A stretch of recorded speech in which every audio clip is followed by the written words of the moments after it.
दोनों तेलुगु रियासतों में होने वाले ज़मीनी इंतखाबात के लिए मरकजी इलेक्शन कमीशन ने शेड्यूल जारी किया है। तेलंगाना में नागार्जुन सागर असेंबली हल्के के लिए, जबकि आंध्र प्रदेश में तिरुपति हल्के पार्लियामेंट के लिए शेड्यूल जारी हुआ। मरकजी इलेक्शन कमीशन की इत्तला के मुताबिक 17 अप्रैल को दोनों मकामात पर इंतखाबात मुनक्किद होने वाले हैं। 23 मार्च को नोटिफिकेशन जारी होगा, जबकि 2 मई को वोटों की गिनती होगी।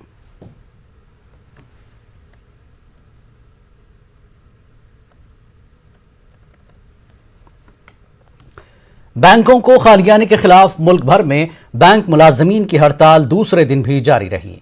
हैदराबाद में भी बैंक मुलाजमीन ने दूसरे दिन भी एहतजाज किया। United forum of employees union की क़यादत में एहतजाज किया गया। सिकंदराबाद के state bank of India zonal office में मुलाजमीन ने एहतजाज किया। बैंक मुलाजमीन की हड़ताल को आवाम की भी ताईद हासिल रही।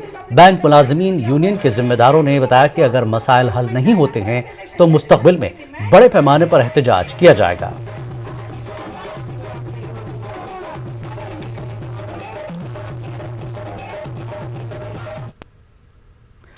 किसानों के मसाइल के हल का मुतालबा करते हुए किसान कांग्रेस तंजीम के कारकुनों ने हैदराबाद में एग्रीकल्चर दफ्तर के रूबरू एहतजाज किया। इस दौरान एहतजाजी किसानों ने रियासती और मरकजी हुकूमत के खिलाफ नारेबाजी की।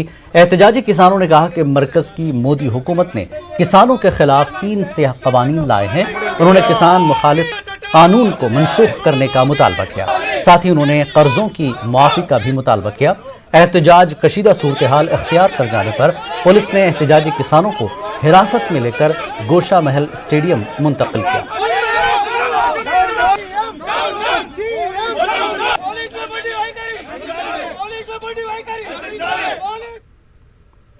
खून का अतिया देना किसी को नई जिंदगी देने के बराबर है। हंगामी हालात में खून न मिलने से कई लोगों की जान चली जाती है।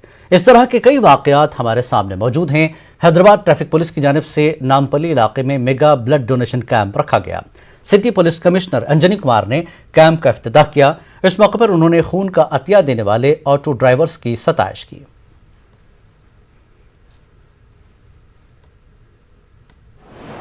నాకు చాలా సంతోషం. బ్లడ్ డొనేషన్ అంటే ఒక జీవన దానం ఉంది. And blood donation it makes everybody equal. Rich లేకపోతే పువర్, ఏ కేటగిరీలో ఉన్నారు, ఏ కాస్ట్కి ఉన్నారు, ఏ కమ్యూనిటీకి ఉన్నారు, అందరికీ రక్తం ఒకటే ఉంది.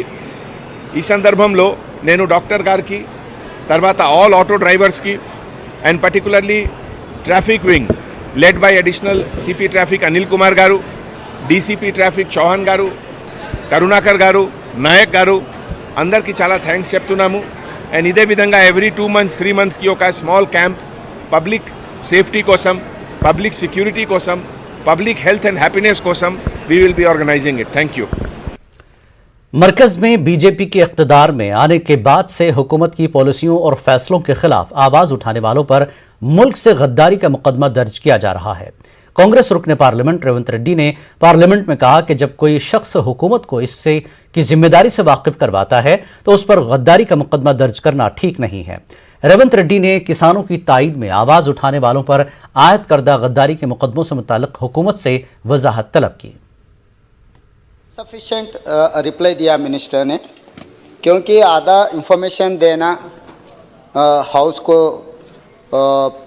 रॉन्ग डायरेक्शन में लेके जा रहा है। क्रिटिसिज्म और आस्किंग क्वेश्चन, क्रिएटिंग अकाउंटेबिलिटी, या केंद्र सरकार या प्रदेश सरकार को पूछना कोई सेडिशन नहीं होगा सर। मगर 2014 के बाद जो हिंदुस्तान में ये हो रहा है कि कोई सरकार के पॉलिसी के खिलाफ कोई कुछ कदम उठाए, किसी ने कुछ कहा तो इमीडिएट ये 124A में सेडिशन केसेस लगवा रहे हैं सर। इसका एक ही मैं इसका आंसर इसमें से मैं निकल के बोल रहा हूँ सर। 2019 में जो कन्विक्शन रेट इज़ 3.3%। इसका मतलब पॉलिटिकली मोटिवेटेड केसेस ज़्यादा से ज़्यादा लगवा रहे हैं सर। इसके बारे में कुछ चर्चा चलना है। और इसका ये है कि सर, ये अगर 4 साल 5 साल ये केस के अंदर अगर किसी को नौजवान कोई किसान नेता को या नहीं तो प्रश्न क्या है? यस सर, हम प्रियम्बल वो इसीलिए बोल रहा हूँ सर। 6 साल अगर ये केस लगा के ऐसे ही छोड़ दिए तो चार्जशीट फाइल नहीं कर रहा है, इंक्वायरी कंप्लीट नहीं किए तो उनको नौकरी नहीं मिलेगा, उनको पासपोर्ट नहीं मिलेगा, उनको जो वीसा भी नहीं मिलेगा। जो दिशा रवि जैसे किसान फार्मर को मदद दी है उनके ऊपर जांच लगा, मगर कोर्ट में तो कुछ प्रूव ही नहीं कर सका। इसीलिए मेरा सवाल ये है कि सर केंद्र सरकार से अगर आप 1 साल के अंदर इसके बारे में अगर जांच नहीं किए, अगर इसका कन्विक्शन नहीं हुआ, ये चार्जेस ड्रॉप करने के लिए कोई केंद्र सरकार ने कोई प्रपोजल है? और दूसरा, ये 26 जनवरी 2021 के बाद जो किसान रैली होने के बाद बहुत सारे केसेस दिल्ली में लगवाए सर, ये चार्जेस पर सबका सब ये किसान के साथ आवाज़ उठाए बोल के एक ये झूठे इल्ज़ाम लगवा रहे, ये चार्जेस ड्रॉप करने का कोई प्रपोजल है क्या केंद्र सरकार का? सर, तलबा की जहनी सलाहियतों के मुताबिक मुनासिब रहनुमाई के लिए बोर्ड ऑफ इंटरमीडिएट ने इस बार एक खुसूसी पोर्टल तश्कील दिया है। बोर्ड ऑफ इंटरमीडिएट के सेक्रेटरी सैयद उमर जलील ने यह बात कही। उन्होंने कहा कि कई तलबा मुनासिब रहनुमाई न होने की वजह से अपने मकसद को हासिल करने में नाकाम हो रहे हैं। बोर्ड ऑफ इंटरमीडिएट की जानिब से इंटर सेकेंड ईयर के तलबा के लिए साइकोमेट्रिक टेस्ट रखा जाएगा। 40 मिनट पर मुश्तमिल इस टेस्ट के बाद तलबा को किस कोर्स में दाखिले की जरूरत होगी, इसकी रहनुमाई की जाएगी ताकि तलबा अपने मकसद में कामयाब हो सकें। उमर जलील ने बताया कि इस पोर्टल में 300 करियर के मौके हैं, 1500 से ज्यादा एंट्रेंस टेस्ट और 30,000 कॉलेजों की तफसीलात मौजूद होगी। మేము క్యాంపస్ క్రాప్ అనే ఆర్గనైజేషన్తో పార్ట్నర్షిప్ చేస్తూ ఒక పోర్టల్ ఏర్పాటు చేస్తున్నాను। ఈ పోర్టల్ ద్వారా మన ఇంటర్మీడియట్ స్టూడెంట్స్కి క్యారియర్ కౌన్సిలింగ్కి అవకాశం ఉంటుంది। దీంట్లో ముందు కాలేజెస్ రిజిస్టర్ చేస్తారు, ఆ తర్వాత పిల్లర్ దాని ద్వారా రిజిస్టర్ అవుతారు। రిజిస్టర్ అయిన తర్వాత వాళ్ళకి ఒక సైకోమెట్రిక్ టెస్ట్ ఏర్పాటు చేస్తుంది క్యాంపస్ క్రాప్ వాళ్ళు। సో దాని ద్వారా మనకి తెలుస్తుంది ఏ అబ్బాయికి ఏ అమ్మాయికి ఏ కోర్స్లో ఎక్కువ అవకాశం ఉన్నది, ఎక్కువ వాళ్ళకి రుచి ఉన్నది।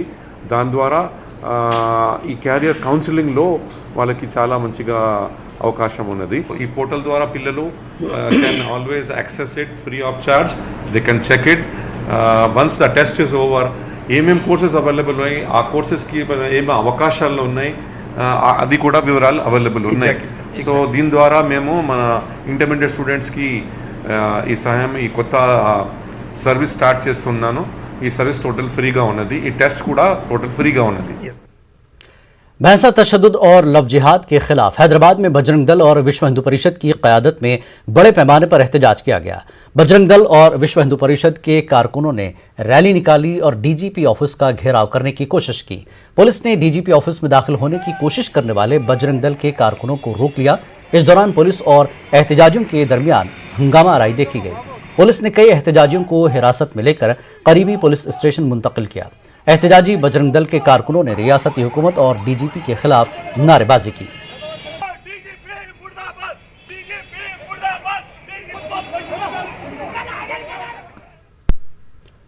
तेलंगाना में कोरोना के केसेस में फिर से इजाफा देखा जा रहा है। पिछले 24 घंटों के दौरान रियासत भर में 204 नए केसेस दर्ज हुए हैं।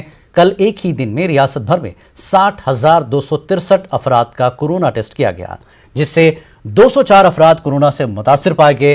कल एक ही दिन में कोरोना से 2 मरीजों की मौत हुई। वहीं दूसरी जानिब कोरोना से मुतासरा 170 अफराद सेहतियाबी के बाद अस्पताल से डिस्चार्ज हुए हैं।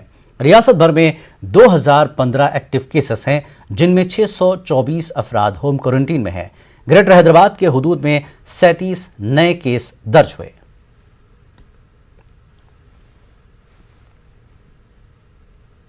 रचाकुंडा पुलिस ने बदनाम जमाना धोखाबाज मुजरिम को गिरफ्तार कर लिया। तफसीलात के मुताबिक पहाड़ी शरीफ से ताल्लुक रखने वाले मोहम्मद अनवर पटेल को पुलिस ने हिरासत में लेकर पीडी एक्ट के तहत केस दर्ज किया।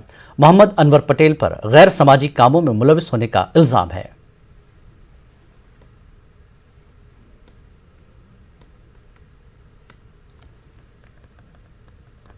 वक्त एक ब्रेक के बाद रुख करेंगे आंध्र की खबरों का।